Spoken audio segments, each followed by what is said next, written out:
Yo supongo, por el título, que ustedes quieren saber el tono general de un gobierno próximo a la provincia de Buenos Aires, a cargo mío, y entrar derecho en los temas que hacen a la vida rural y al negocio agropecuario en general. Hay gente de Prócola.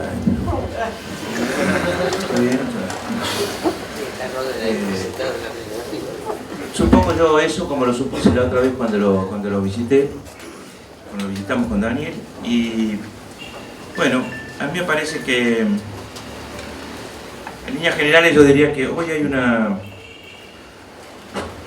noticia en algunos diarios, la leí en uno, que dice, donde un experto del PRO dice, un economista del PRO dice cuál es el futuro déficit que tendrá la administración provincial al final del año, y lo estima en 10.000 millones de pesos. Nosotros hemos proyectado los trimestres y la verdad, si es 10.000 o 12.000 o 9.000 no importa demasiado. Porque en primer lugar no es importante en términos del monto del presupuesto. Es un déficit,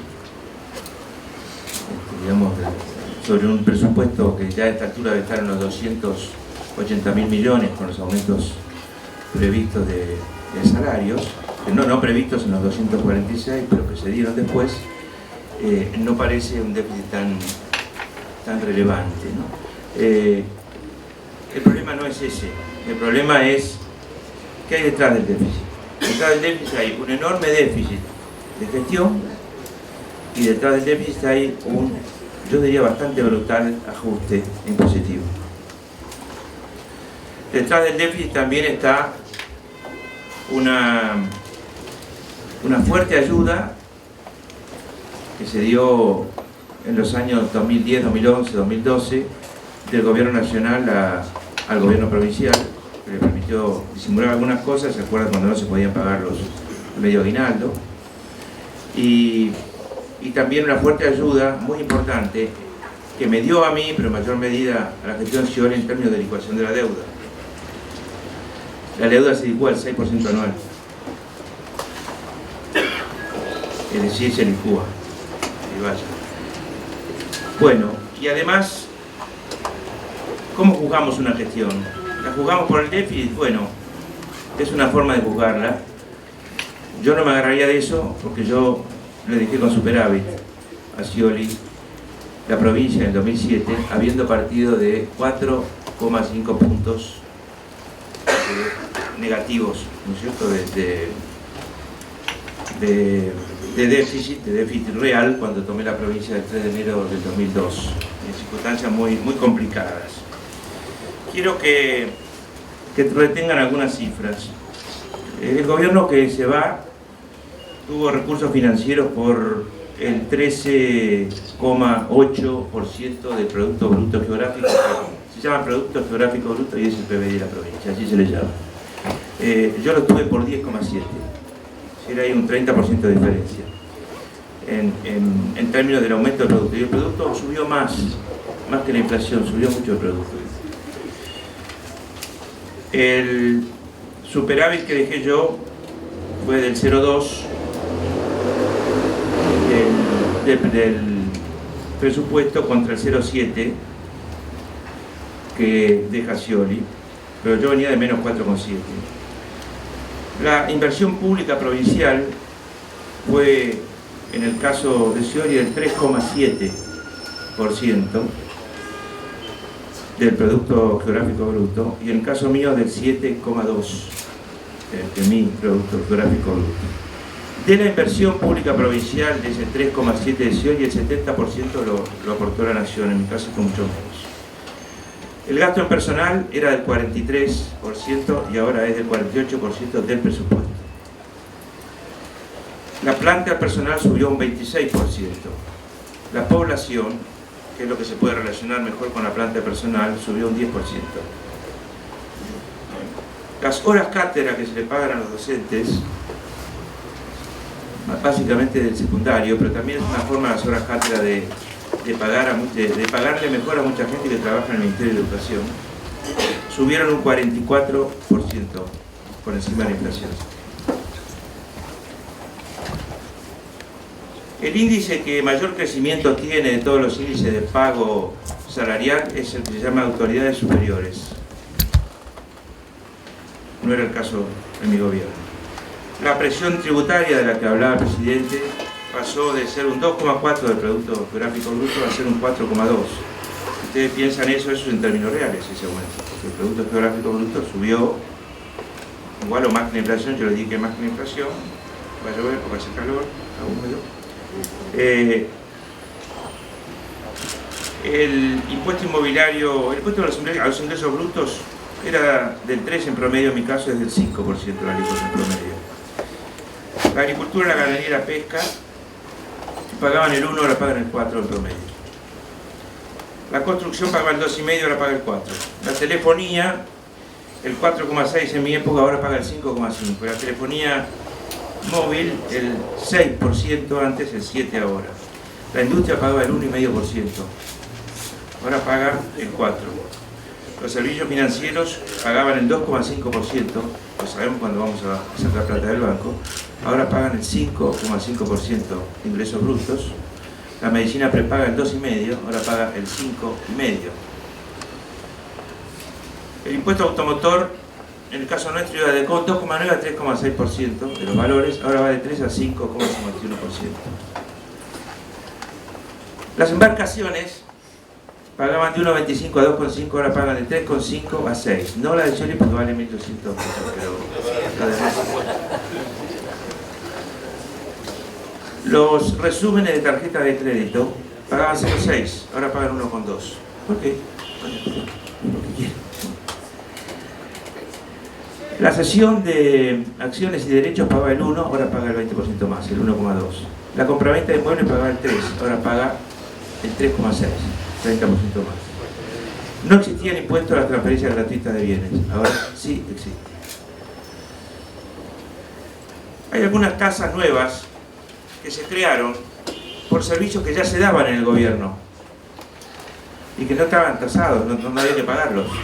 Se incluían dentro de lo que se llama servicio del gobierno, que se pagan con impuestos. Les voy a dar algunos ejemplos de tasas de la ley impositiva 2015 que no estaban en la ley 2007. 3 tasas para la Dirección Provincial de Gestión y Recupero de Créditos Fiscales. Es decir, si uno va a hacer un trámite, hay que poner. 8 tasas para la Dirección Provincial de Política y Seguridad Vial. Eso ha permitido disminuir los accidentes, claramente. 50 tasas para ARBA diferentes, según las gestiones que hagan. 16 tasas para la Dirección Provincial de Minería. 6 tasas para la Dirección Provincial de Promoción y Desarrollo Industrial. 12 tasas diferentes según lo que uno haga con la Secretaría de Turismo. 130 tasas para el Organismo Provincial de Desarrollo Sustentable o Medio Ambiente, con valores que van desde pesos 1 a 585.000 pesos, según lo que uno quiera de ese organismo. 3 tasas para la Subsecretaría de Actividades Portuarias. Las tasas para la Subsecretaría de Actividades Portuarias son en dólares, pagadas por gente que no necesariamente tiene ingresos en dólares. Y si los tienen en un dólar un tanto retrasado. ¿Qué quiero decir con esto? Que la educación ha empeorado. La calidad educativa de nuestras escuelas públicas es peor que cuando yo estaba, y no sé si no decir que cuando yo estaba era peor que cuando comenzó Cafiero. Por lo menos no hablábamos de ello como de un problema serio, que afectara de la manera tan fuerte como afecta en el secundario a los chicos que van a la escuela pública, que lo abandonan en un 40%. 40% entran y no llegan. Es una tasa africana la de 40%, no es una tasa para acostumbrarse. Hay un traslado de la matrícula de chicos del colegio provincial, de escuelas públicas, a las escuelas privadas. Es decir, aumentaron 44% de las horas cátedra, pero se van los chicos y empeora la calidad. Ya no se puede hablar ni de calidad. Las dos razones porque las madres sacan a los chicos del colegio y hacen un esfuerzo de pagar unos 500 pesos como mínimo por niño por mes, son el problema de las horas libres, es decir, las ausencias docentes, más las horas libres en el secundario, más el desorden en general de las escuelas, que no les garantiza que sus chicos estén en un lugar donde no haya violencia, donde, digamos, exista una anomia, una falta de reglas. Si tienen alguna forma de acceso a la salud de la provincia de Buenos Aires, podrán decir ustedes cómo están. Los hospitales en general tienen buenos recursos humanos. Ahora hay un grave problema con recursos humanos porque se sienten desjerarquizados, sienten que la carrera hospitalaria no es una carrera prestigiosa como era antes siempre. No quieren ir a las salas de atención primaria municipales por razones de seguridad en muchos casos y en otros casos por razones profesionales. No están mejor pagos para hacer trabajos casi de enfermeros, aunque deberían tener un equipamiento que les permitiera ser de médicos y evitar que quien pasa por una sala y no tiene que llegar al hospital, vaya al hospital. Se han creado las 18 EPAs, que deberían ser EPA. Las 18 EPAs en un vastísimo territorio no tienen pediatras, no se sabe si funcionan o no. Ninguna creación de un gobierno provincial puede ser, digamos, promocionada hasta que no pase por lo menos un año y pico, dos, y se sepa esto anda bien y debe crecer, o esto anda mal y nos equivocamos, cosas que ocurren, uno se equivoca en los nuevos proyectos o acierta en los nuevos proyectos. Por lo tanto, me parece hipócrita promocionar con mucha plata algo que recién se está creando. Al final se gasta más en promocionar las cepas que en las cepas. Que no son EPAs, son UPAs, bueno. Pero no levantan a nadie, a nadie. EPA, una UPA. Quiero decirles que si pasamos a hablar si seguimos hablando de la provincia, no es nuevo decirles que se pararon las obras hídricas rurales. Las dos grandes obras hídricas rurales que se hicieron fueron las dos primeras etapas de la cuenca del Salado y los labores de contención en la Laguna Mar Chiquita del noroeste, que hizo el gobierno. La primera la hicimos nosotros con la plata del fondo correspondiente que pagan todos los argentinos, el fondo hídrico, y la segunda, supongo que con la misma plata, la hizo directamente la Presidencia de la Nación y la primera Presidencia de Kirchner. Y a mí me parece que fue una excelente obra la de contención. Basta verla trabajar para darse cuenta cómo sería si no estuviera. Por lo demás, nosotros hicimos una cantidad de obras en el conurbano, hídricas, y hicimos también limpieza de canales, y sobre todo lo que hicimos fue defensa de ciudades que se podían inundar, como Chascomús, Pila, entre las que recuerdo. Acá está Raúl, después alguna pregunta más precisa, a lo mejor la recuerda. Y lo que fue claro es que en 2008, cuando se dio el enfrentamiento con el sector agropecuario y el interior del país en general, se tomó una decisión de no gastar un peso en el sector rural. Como dije alguna vez, el único sector que tiene patronales y trabajadores en el lenguaje del Estado es el sector agropecuario. A la industria no le dicen patronales, le dicen empresarios. Al comercio tampoco, le dicen comerciantes porque son patrones. En muchos casos tiene más gente del sector rural en el campo, por lo menos. Pero ese concepto de las patronales sirvió para que en lugar de pensar la política agropecuaria nacional, que es lo que impacta sobre todos, como una política necesaria en un país tan productor de alimentos, de fibras y de productos del mar, pasar a ser una política pro patrones antigobierno. Por lo tanto, fue una política prohibida, una no política. Hubo un intento de jerarquizar esa política solamente elevándola a la condición de ministerio, pero con un detalle: el único objetivo que tuvo ese ministerio fue tratar de encontrar algún amigo dentro del sector agropecuario y dividir la mesa de enlace. Tenía un objetivo político, no un objetivo de crecimiento, estabilización, desendeudamiento, mejora de la logística, meta de producción a cumplir, nada que tuviera que ver con la política agropecuaria, ¿se entiende? Las políticas agropecuarias o se refieren al sector o son políticas que pretenden incidir en las personas para volcarlos hacia un lado o hacia el otro. Yo no recuerdo en mis 8 o 9 años de secretario de Agricultura haberme propuesto la función de tener algún grupo amigo contra un grupo enemigo. Nunca me propuse eso. Más allá de que por ahí se hacía difícil el diálogo, pero he soportado muchos momentos de dificultad de diálogo a nivel nacional. Pero a mí eso me importaba y al gobierno le importaba mucho. Esto es muy importante recalcar, nos importaba mucho cómo nos llevábamos con el sector.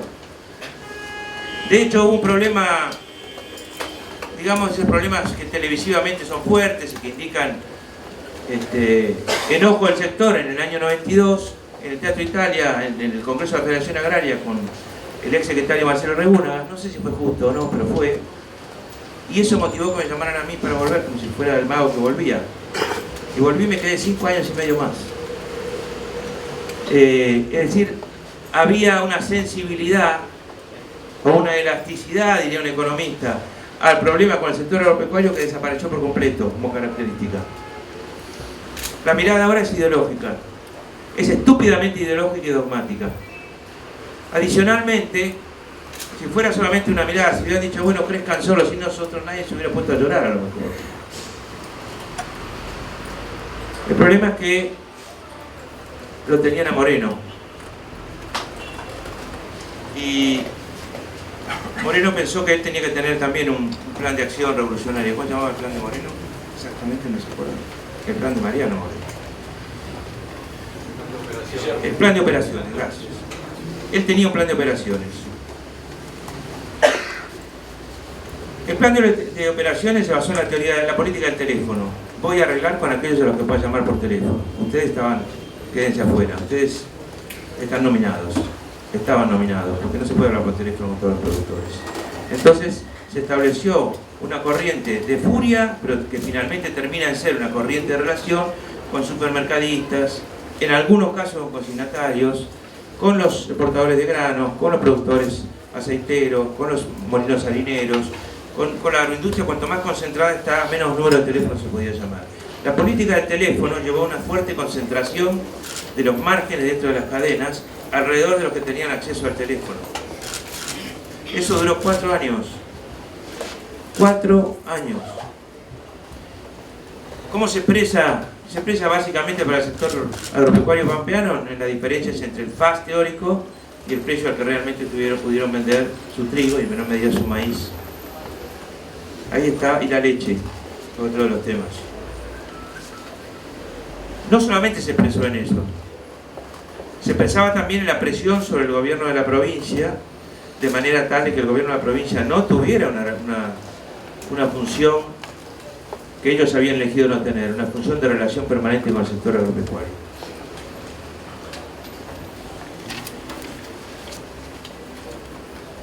La palabra planificación, que puede ser una palabra muy buena o una palabra muy mala, depende de cómo se haga. Si la hace un tipo en un escritorio o la hace alguien después de trabajar mucho tiempo con todo el sector, con todos los eslabones del sector, y escuchando a todos y tratando de consensuar en lo posible, se quedó encerrada dentro del INTA. El INTA le generó a la presidenta un plan, tendrá 2 o 3 años el plan, de las 150 millones de toneladas, que hube de leerme, que tenía un pequeño detalle, una pequeña ausencia, que hasta los tipos capaces del INTA sabían lo que faltaba. No tenía sujeto. Era un plan sin sujeto. Es decir, era un plan de producción automática. Ni Henry Ford hubiera hecho un plan así con la producción automática que había invadido la industria, gracias a él en buena medida. Pero este plan era un plan de escritorio del INTA de vamos a subir a 150 millones de toneladas. No sé si ustedes se enteraron, pero tienen que subir a 150 millones de toneladas. Porque en el INTA ya está decidido eso. Ustedes sabrán cuál es su deber.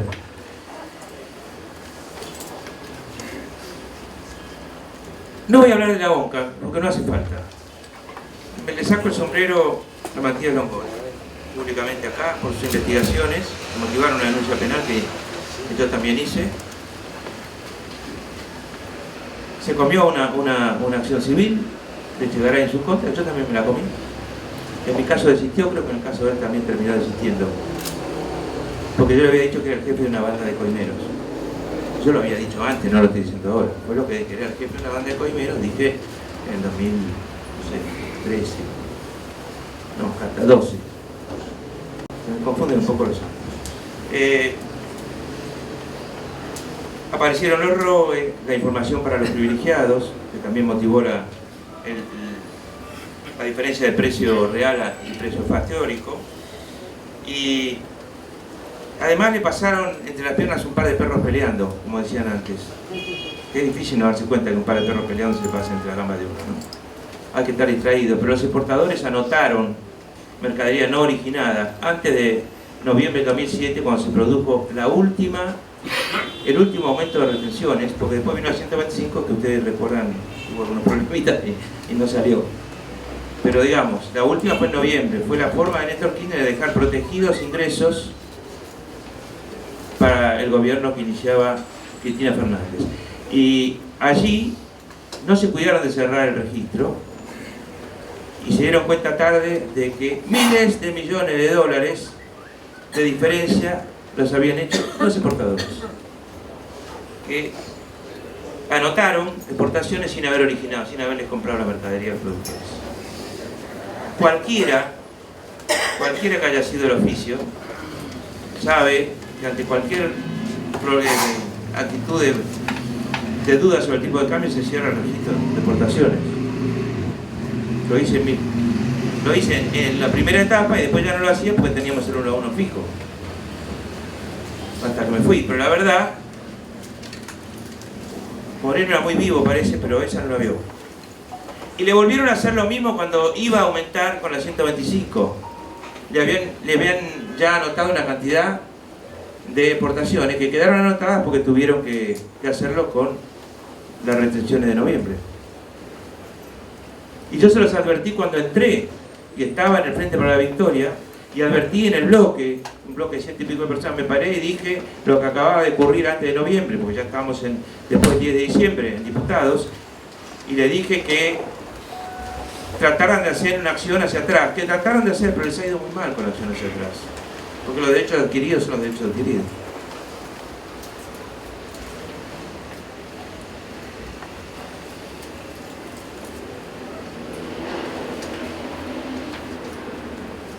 ¿Qué pensamos hacer nosotros? Pensamos hacer lo que dice Sergio Massa, y yo espero que además de medidas que son muy fuertes en sí mismas, lo peor ya haya pasado, casi diría cualquiera sea el gobierno que venga, lo peor ya haya pasado en términos políticos, lo dije la otra vez acá, y lo que venga sea o mucho mejor o un poco mejor. Y que por lo menos se pueda mantener un nivel de diálogo acorde a la importancia del sector. Yo creo que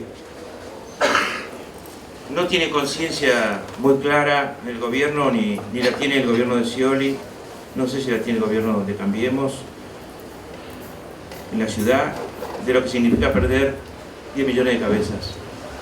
No lo sé. No sé si tiene en cuenta la exacción que se ha hecho al sector lechero, que es hoy falta de inversiones en el sector lechero, en especial mayor número de cierre de tambos y sobre todo falta de inversiones, que es lo más problemático de todo, de la tranquera para afuera, que permita que la productividad interna tenga premio. No se puede invitar en algunos sectores tan delicados, sobre todo en relación al tema de caminos rurales y otras cuestiones, como es el sector lechero, invitar a que suba su productividad si no hay un acuerdo y un compromiso mutuo de vos subir la productividad, pero yo arreglo lo que necesitamos para subir la productividad. Y encima, eso queda mucho más desnudo con la enorme cantidad de sobrecostos que le aparecen a un productor cuando le llueve como ha llovido en 2014, en términos de acumulación de agua, o cuando le llueve como ha llovido en 2015 en términos de intensidad. Las lluvias de hace un mes y medio.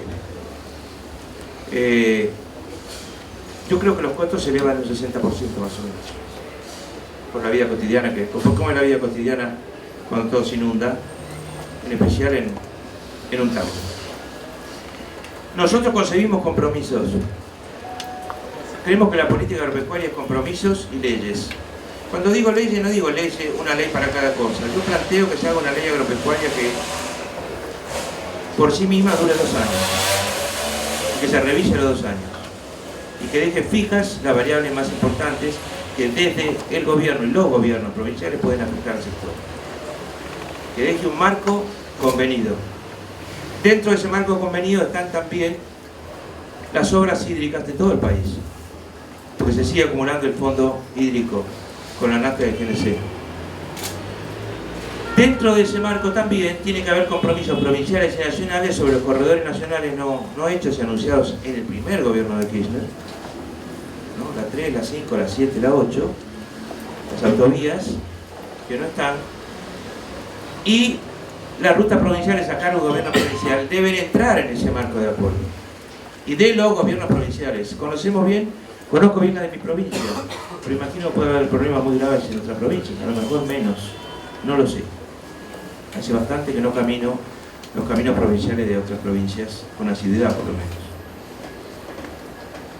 Entonces imagino un convenio de mutuo compromiso, porque el compromiso de las 150 millones de toneladas, los compromisos planteados por los productores y la cadena láctea, por ejemplo, en el programa de expansión de los productos lácteos y de toda la cadena, son compromisos importantísimos. Si uno no tiene metas, si no puede medir, uno no puede saber si mejora o no, y hay que poder medir. Y hay que poder medir no solo individualmente, sino públicamente. Si algo nos ha destruido a nosotros la credibilidad en el Estado, es que el Estado no quiere medir, no puede medir, no sabe medir, y entonces nos miente. Cuando no hay medida, es como si el metro patrón ya no fuera un metro patrón, sino fuera 0,97, más o menos el 2%. Es un amedrentamiento de Daniel Fernández. Bueno, estén tranquilos, estamos al comando. Si uno no puede medir, está abrumado. Y el daño más grande se ha hecho con las estadísticas. Y el segundo daño es ya no hallar estadísticas claves que uno tiene que hallar. Ni les digo si buscan estadísticas de seguridad.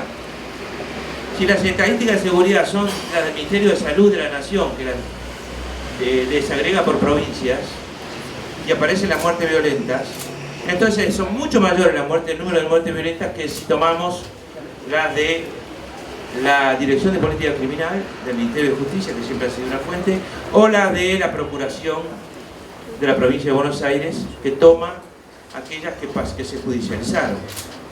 Eso es la mayoría, digamos que la mayoría de las muertes se judicializan. Difícilmente una muerte no llega a judicializarse, una muerte violenta.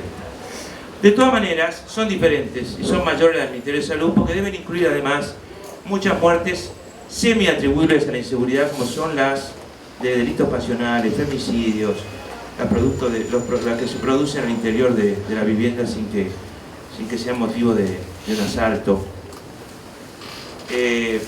pero que hablan de la violencia de la sociedad en general.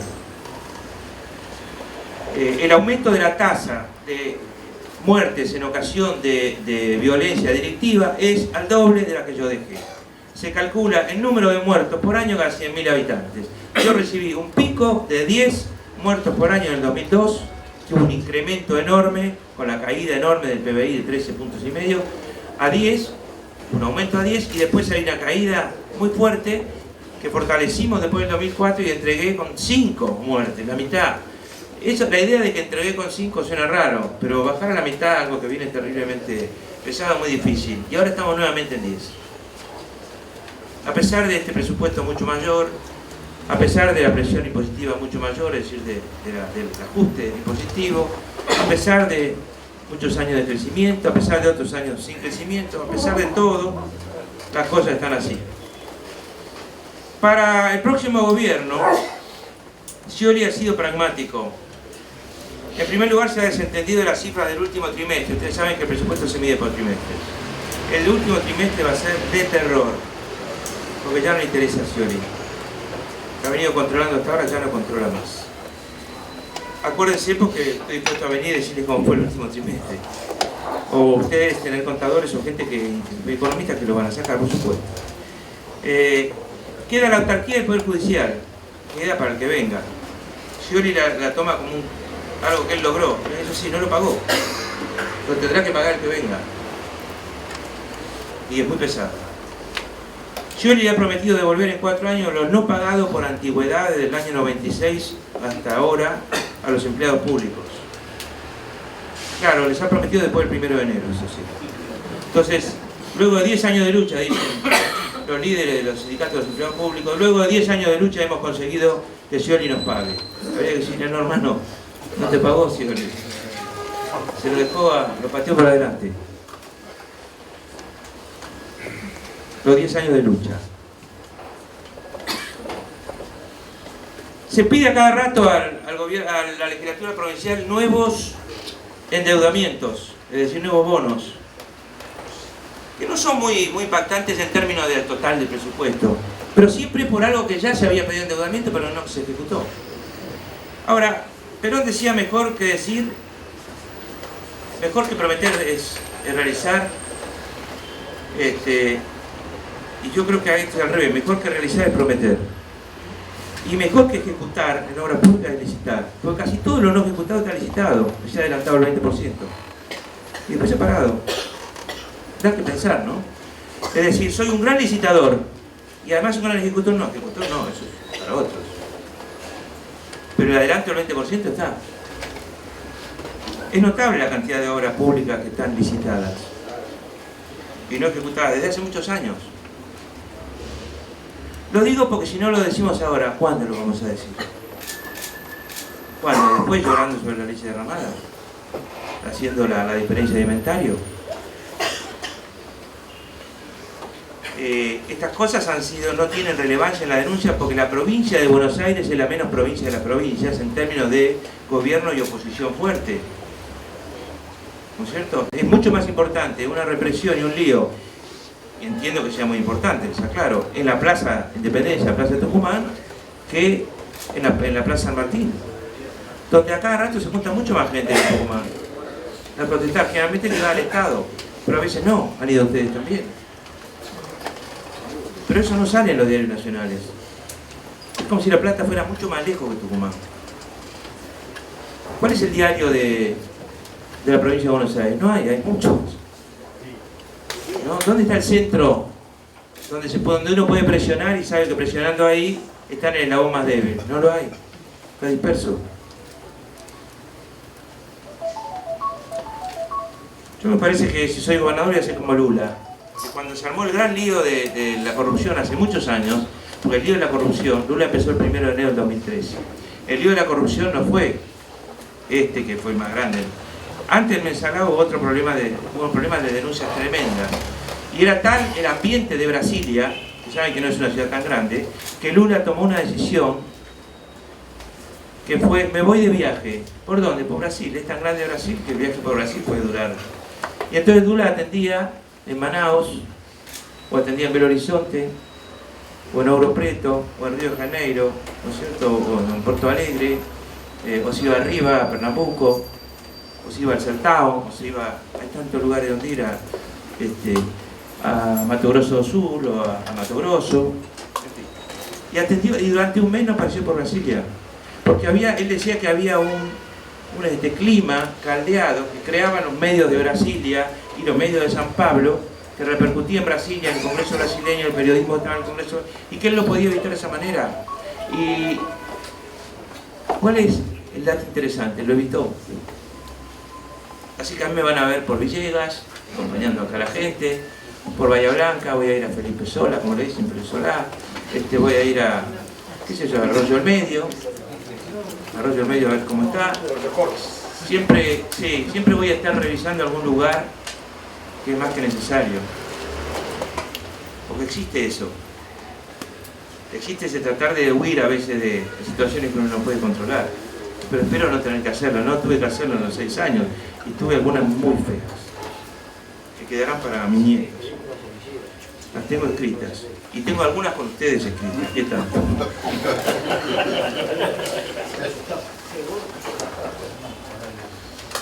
Les quiero dejar algunas ideas. Las ideas nacionales creo que ustedes las conocen. Scioli dice, eso no se hace. Massa dice, le estoy hablando del Scioli de hoy. Massa dice, ¿van a aplaudir? Sorpresa. No, yo quería hablar del próximo presidente y en realidad es Massa el próximo presidente. Dice que va a bajar el maíz a cero. Yo no sé si podemos bajar el maíz a cero. Yo creo que hay que bajar el maíz hasta el punto en el que es más rentable que la soja. ¿Por qué? Porque se arriesga más, es más riesgoso, es más caro, por lo tanto que exista la alternativa de hacer maíz real.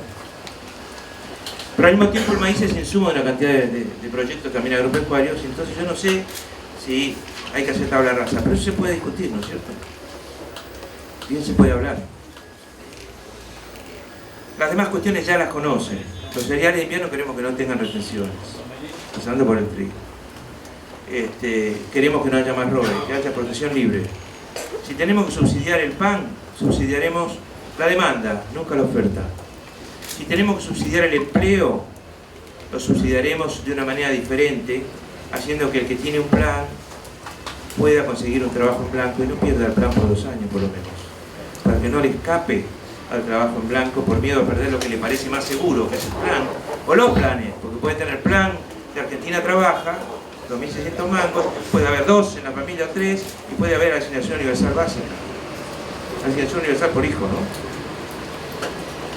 Entonces no hay que amenazar a la gente de ninguna manera, hay que empalmar planes con laburo, es la única salida que tiene Argentina por abajo, empalmar planes con laburo, porque lo único que nos va a disciplinar de nuevo no es la militancia, ni el pogo, ni la marihuana, ni la alegría de estar juntos, ni la sociabilización, sino el laburo, aprender a laburar y tener autoestima, porque uno sabe hacer algo. Y lo que no tienen los pibes, que son adolescentes porque adolecen, es seguridad en sí mismo. Ninguno de nosotros la tuvo de chico, y si la tuvo se convirtió en un personaje insoportable después. Pero generalmente no la tenemos y se adquiere aprendiendo.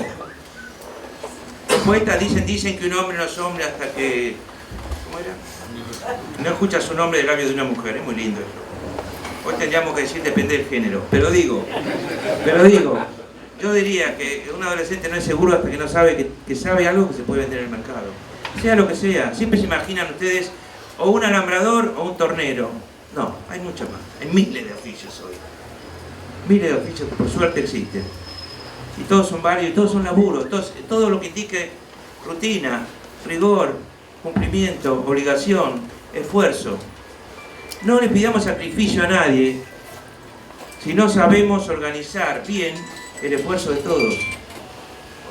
Cuando no se sabe organizar el esfuerzo, algunos tienen que sacrificarse. Cuando se sabe organizar el esfuerzo en la sociedad, no hay que pedir sacrificios, más bien hay que sacar de sacrificio a algunos. Y eso es lo bueno que han tenido los planes sociales. Sacaron de la indigencia a muchos hace muchos años.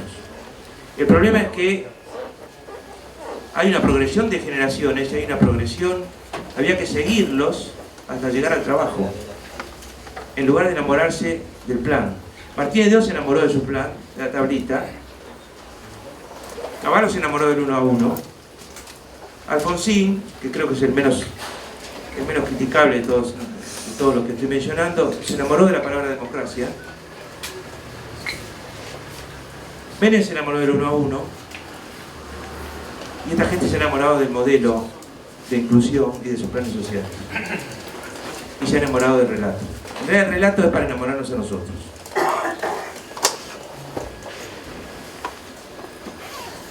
Yo le dije que sin actores sociales de carne y hueso, con problemas de sujetos de carne y hueso, no hay política agropecuaria y no hay ninguna política de nada, pero no hay política agropecuaria.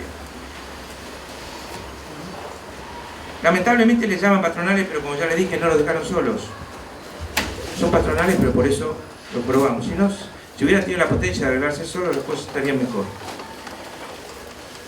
Es fundamental que firmen cualquier compromiso todos los intendentes del país, sin intendentes comprometidos con el sector rural y que revaloricen lo rural, hoy desvalorizado en términos de voto concretamente, no hay posibilidad de tener ejecutores confiables de ningún plan desde el Estado.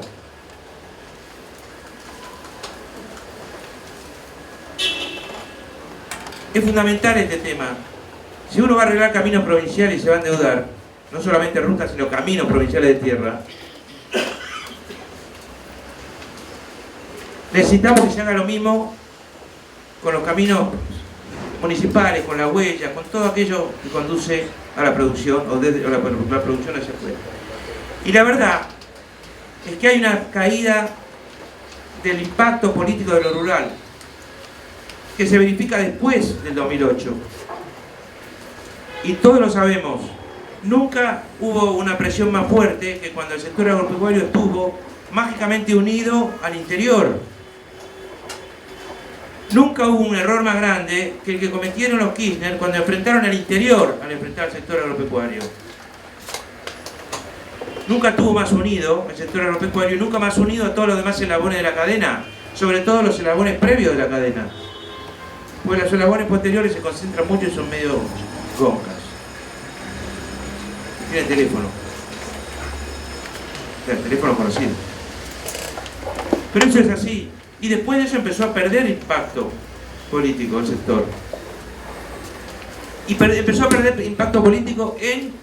Me voy a referir a Buenos Aires porque no sé si decirlo igual en Santa Fe y Córdoba. No estoy seguro de eso, Santa Fe y Córdoba. En la gobernación y las intendencias de la provincia de Buenos Aires. Empezó a haber menos gente en el campo, menos propietarios y menos trabajadores viviendo en el campo, más gente del campo viviendo en la ciudad. Y ahí se vio que crecían también las ciudades, y se conurbanizaron muchas ciudades, no totalmente, pero parcialmente. Hay una tendencia a la conurbanización que debe servir como alerta para ir a solucionar problemas. En muchas ciudades del interior, ni que hablar en las grandes como Mar del Plata, La Plata y Bahía Blanca, pero también Junín, Tandil y otra, Olavarría, el otro día en Lobería, me decían acá el 50% de la gente es pobre, o estructuralmente pobre, pero decía una persona seria en Lobería. Y en Quequén y Necochea me decían el 30%. Los intendentes se dieron cuenta de que había más votos en la pobreza que en el campo. Y cambiaron su actitud. Y hoy cualquier cacatúa intendente sueña con la pinta de Carlos Gardel, es decir, se les anima. Salvo que tenga conciencia rural y conciencia de lo que es la producción. Y no piense que es automática. Yo quiero que vuelva esa conciencia. Quiero ratificar una ley que no se cumple. Que la cuarta parte de lo recaudado por los intendentes en impuesto inmobiliario rural se use de común acuerdo con el sector, con los representantes del sector de cada municipio, para caminos y para seguridad rural, por ejemplo, y a lo mejor para alguna escuela rural, para reforzarla. El intendente puede usar la otra cuarta parte hasta completar el 50% según esa ley, como le parezca a él y al Consejo Deliberante, ¿no es cierto? Y debe girar el 50% a la Ciudad de La Plata. Eso no se cumple ni por asomo hoy. Pero además no hay control, a nadie le importa que no se... Sí, le importa al productor agropecuario que está jodido, perdónenme, pero no hay control de eso, no hay conciencia de eso. Así como la ley de desarrollo del sudoeste bonaerense está olvidada, también está olvidada esta ley de 2003. Es decir, sancionada en 2002 y empezó a cumplirse la descentralización. De hecho, la primera plata que se ganó fue en marzo de 2003. Y no estábamos muy bien de plata cuando lo hicimos, les aseguro. Mandamos para miércoles. Felipe, tenemos una pregunta pendiente. Vamos a decir que acá terminó la introducción, agradecerles mucho que me hayan oído. Quise hablar de la conciencia que tenemos sobre la cuestión agropecuaria, las ideas generales, el pensamiento general, y quedar a disposición de ustedes. Muchísimas gracias.